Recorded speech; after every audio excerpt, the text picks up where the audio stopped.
Məsi morfoloji cəhətdən normanın pozulmasıdır. Yaxşı, bunu yadda saxlayaq. Norma pozuntusu sayılır, qrammatik normanın pozuntusu hesab olunur.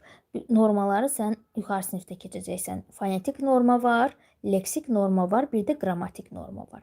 Fonetik norma sözün düzgün yazılmaması deməkdir və yaxud da düzgün tələffüz edilməməsi deməkdir.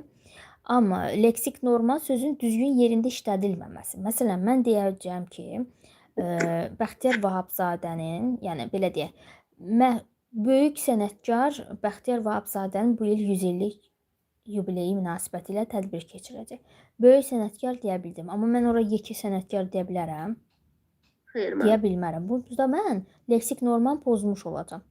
Sonra qrammatik normada şəkilçilərin uzlaşmaması, mübtəda xəbərin uzlaşmaması, bax bu məsdərin təyin olması, məsdərin cəmlənməsi, bu kimi qrammatik cəhətdən pozuntular da qrammatik pozuntular sayılır.